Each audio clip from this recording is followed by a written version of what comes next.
Hi, this is Tim from Machina Magica. We've got TUFGTR here. It's certainly had better days. Now I'm just going to quickly run through some of the things that we're looking at. It is quite a complicated job and it has had quite a big hit, but pretty confident we can bring it back.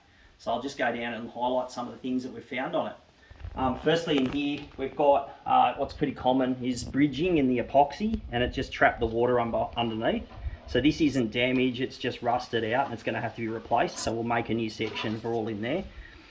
The second bit we've seen as we've gone through it is the top of the rail section has some rust in there.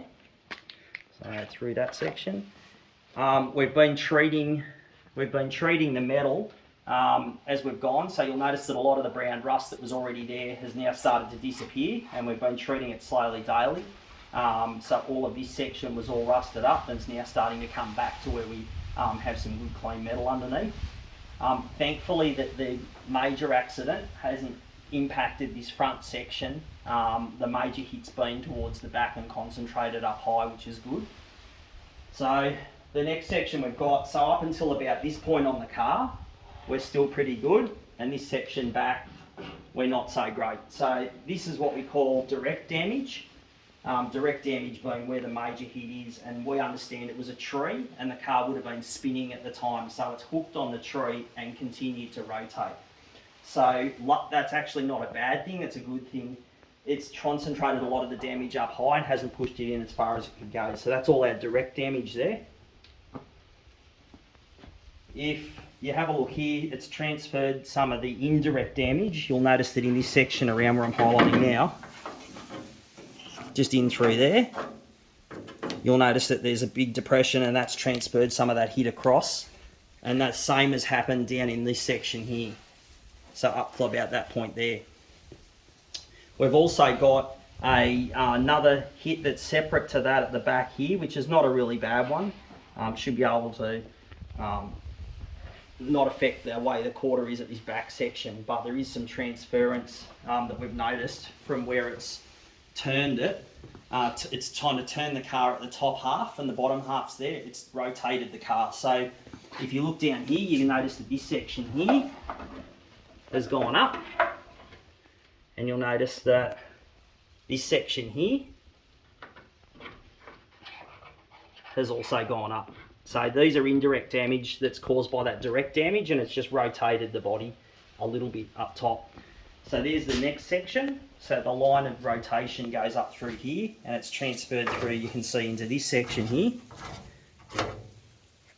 And you can see that high spotting through there, and that's raised on the back as well. So that's not just the clip, that's where it's the weakest point, and it's just transferred the damage. Over on this side, we've been treating most of the metal just to try and get some good spots for welding on tabs and things. But this is more indirect damage. So this is from over there, it's transferred through here, and it's got the edge of the boot. We've also got some other damage from side. It looks like swiping damage down below, but basically this top section around here is all indirect and buckle, and that's just from a hit from something else on that. That's an external hit as well. This section up here on the pillar, down there's a low where it's got quite a bend in it, and also up in through here. And if you were just normally repairing this, you might try and treat that as a low, but it's not a low, it's the top's been bent across, so the whole car has actually rotated over the top.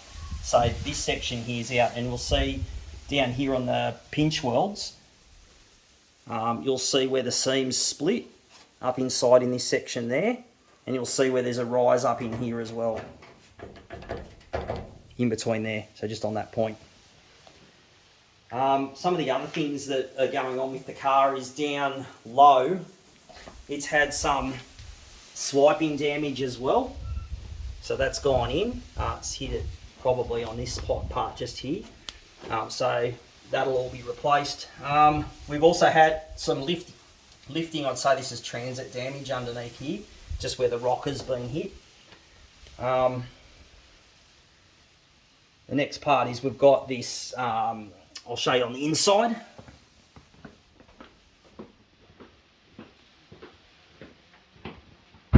So on the inside we've got all of this crushed up, the inner sill's all crushed out, the wheel well's all crushed out, It's transferred it in up into the top here. So you'll see these tabs, how they're both at the same distance across from where the top of the seat was, and that's where it's pushed it. And you'll notice up high where my pen is now that there's a buckle in the roof up there. So that's indirect damage where it's transferred it through to the other side. So that's opposite side of the car from where the impact was, the main impact. So little things like that, they're important to note. This whole section here is all going to have to be replaced after it's straightened out. And yeah, I'll move on to the next section.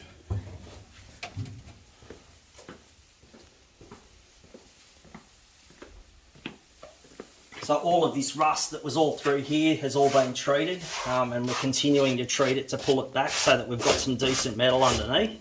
So we've treated all through there. We've also treated inside on the box sections as well. And then that leaves us with our last bit. You can see there's a bit of damage just in there as well with the lip. And at the front here, this will be part of that damage. It's had another hit around in this section in here, and you can see how that's gone in. That's a separate hit to the major damage, so that's a direct damage hit, this one. And that pretty much leaves us with only the side of the rail, which is a bit buckled in. It's not too bad. The rest of the rail's pretty good. It's just really just straightening this out. So that's it. So I hope that's given a decent update on TUFGTR.